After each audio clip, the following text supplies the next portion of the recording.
Assalamualaikum warahmatullahi wabarakatuh. Selamat pagi anak-anak semua. Bagaimana kabarnya? Alhamdulillah kita bisa berjumpa kembali dalam video pembelajaran pada mata pelajaran komputer dan jaringan dasar. Jadi sebelum mengawali pembelajaran pada hari ini, marilah kita berdoa terlebih dahulu. Semoga apa yang kita pelajari bisa menjadi ilmu yang berkah dan bermanfaat. Berdoa mulai.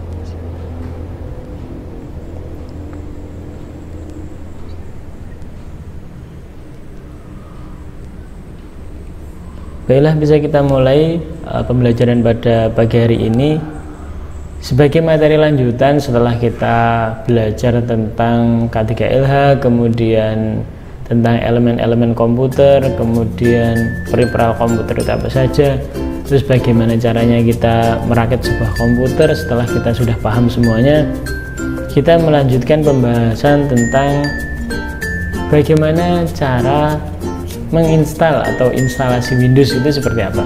Tapi sebelum itu kita harus tahu tentang sistem operasi atau bisa dikatakan operating system itu apa, akan kita pelajari bersama. Yang pertama pada bab ini adalah menerapkan instalasi sistem operasi. Di dalamnya kita akan membahas tentang definisi operating system itu apa saja dan macamnya operating system apa saja. Dan pembahasan berikutnya yaitu tentang bagaimana atau langkah-langkah instalasi operating system itu seperti apa. Itu nanti akan kita pelajari bersama. Dan di sini ada gambaran atau logo dari sebuah operating system macOS. Kemudian ada logo dari Windows yang sudah tidak asing, yang sudah kita sering gunakan adalah operating system tersebut. Kita akan belajar tentang prinsip dasar sistem operasi. Jadi sistem operasi itu prinsip dasarnya itu apa? Yaitu merupakan program yang berisi perintah komen dan bertujuan menjembatani antara pengertian komputer dengan manusia, sehingga komputer dapat dikerjakan sesuai dengan yang diinginkan oleh penggunanya. Dan berikutnya pengertian dari sistem operasi itu. Sistem operasi itu apa? Pengertiannya adalah merupakan pengelolaan seluruh sumber daya yang terdapat pada sistem komputer dan menyediakan sekumpulan layanan sistem call kepada pemakai sehingga memudahkan dan menyamankan penggunaannya, serta pemanfaatan sumber daya sistem komputer dapat lebih optimal. Jadi di sini ada gambaran skema. Di sini ada gambaran skema dari sebuah rangkaian komputer atau sistem operasi. Di sini ada sebuah sistem operasi. Sistem operasi itu dirangkai dari sebuah software, kemudian di sini ada hardware dan firmware atau penggunanya.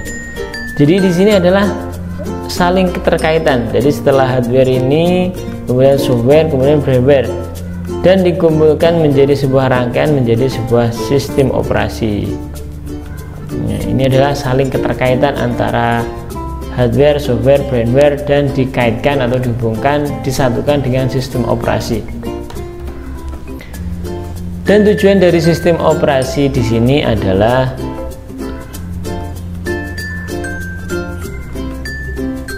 untuk menyediakan di mana user atau pengguna dapat mengeksekusi atau menjalankan program yang diinginkan dengan efisien.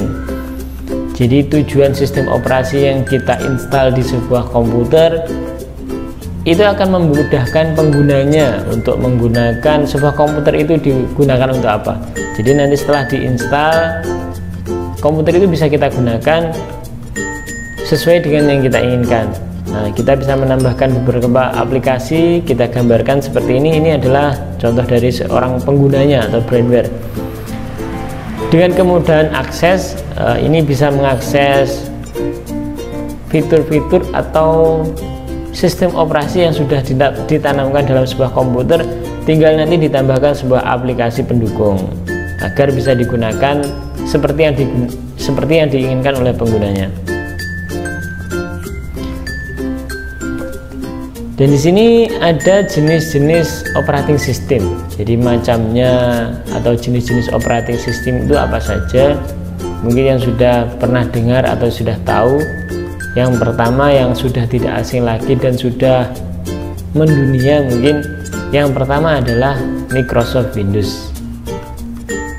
Jadi Microsoft Windows itu ada beberapa generasi. Yang pertama mungkin ada yang waktu saya masih sekolah dulu ada masih Windows 98, kemudian ada Windows ME, kemudian ada Windows XP.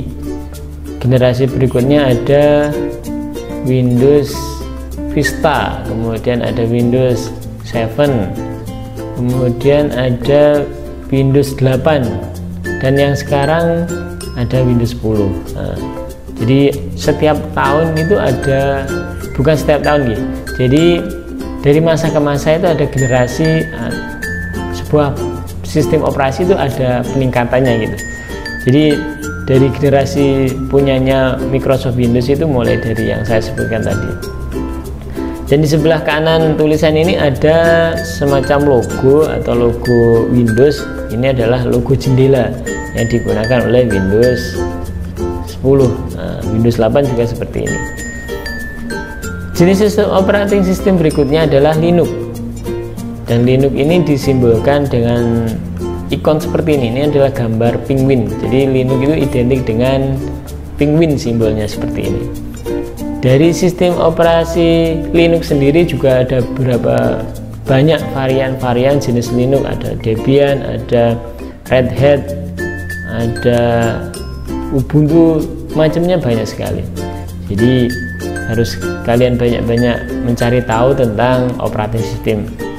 Pada sekolah ini, pada jurusan kalian, mungkin yang jurusannya TKJ, sebagai komputer server rata-rata biasanya menggunakan Linux sebagai server. Kemudian jenis operating system yang lainnya ada Apple atau Mac gitu. Jadi logonya ada sebuah apel seperti ini, apel yang keruak katakanlah seperti itu. Jadi bagian sebelah kanannya itu ada yang kepotong. Nah, ini adalah logo dari Apple atau Macintosh gitu biasanya. Dan Unix ini berikutnya adalah salah satu varian dari jenis operating system Linux juga.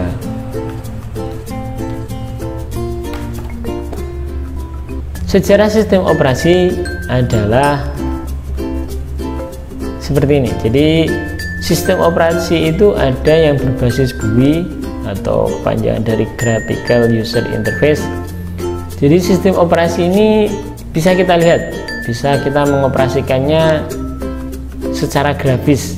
Jadi definisinya adalah sistem yang data dan perintah dapat dimasukkan melalui tampilan grafis. Jadi kita bisa melihat gambarnya gitu.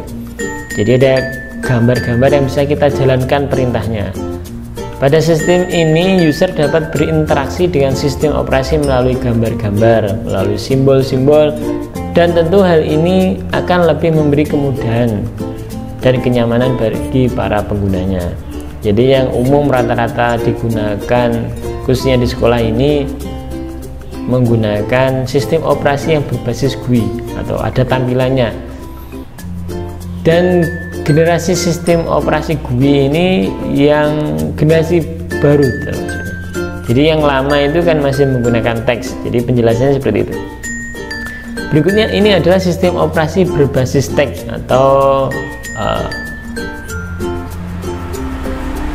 salah satu sejarah yang tadi yang bagian dari GUI, tapi ini menggunakan basis teks. Jadi untuk perintah-perintah yang digunakan dalam pengoperasian komputer itu masih menggunakan manual. Istilahnya kita mengetik sesuatu, perintah-perintah tertentu, kemudian komputer itu akan dijalankan. Jadi ini masih generasi yang lama. Dan berbasis teks ini masih sering digunakan juga khusus untuk komputer server. Biasanya kan security-nya itu lebih bagus ketika menggunakan basis teks ini. Jadi sistem operasi berbasis teks adalah sistem yang semata-mata menggunakan stack sebagai alat operasinya. Jadi mungkin yang tidak terbiasa dengan ini mungkin akan kesulitan. Jadi hanya orang-orang tertentu atau brandware atau pengguna tertentu yang bisa mengoperasikan sistem operasi yang berbasis tag. Sistem operasi berbasis tag artinya user berinteraksi dengan sistem dengan perintah-perintah yang berupa tag. Sistem ini berjalan tanpa menggunakan bingkai jendela seperti yang biasa kita temukan pada sistem komputer. Jadi tampilannya itu hanya blank hitam gitu, kemudian ada semacam tulisan perintah-perintah, tinggal kita menginputkan, istilahnya mengetik sesuatu, nanti komputer itu akan dijalankan, tapi tampilannya tidak seperti komputer yang biasa kita gunakan. Jadi gambarannya itu cuma hitam terus ada tulisan teks gitu. Mungkin untuk materi teori dalam pembahasan mengenai tentang instalasi sistem komputer, teorinya sudah saya sampaikan secara singkat. Insya Allah prakteknya kita akan mencoba praktek bagaimana cara atau langkah-langkah menginstal sebuah komputer atau install sistem operasi, yang insya Allah akan kita sampaikan pada pertemuan berikutnya. Jadi ini ada tugas sedikit, silahkan kalian jawab pada kolom komentar, kemudian kalian screenshot, kemudian dikirim di WA saya gitu. Jadi pertanyaannya, sebutkan beberapa sistem operasi yang kalian ketahui. Nah, ini silahkan kalian jawab. Yang kalian ketahui itu apa saja, mungkin yang sama tangkap dari pembelajaran di depan, yang kalian tahu itu ya sama tulis itu aja, sekalian generasi ya. Jadi misalnya yang sudah saya sebutkan lagi generasinya apa, itu sama tuliskan semuanya. Mungkin sekian dulu apa yang bisa saya sampaikan pada kesempatan kali ini. Kalian bisa tanyakan jika ada yang kurang jelas, ada kurang lebihnya, saya mohon maaf, semoga ada manfaatnya. Sampai jumpa di pertemuan berikutnya. Akhirul kalam, wassalamualaikum warahmatullahi wabarakatuh.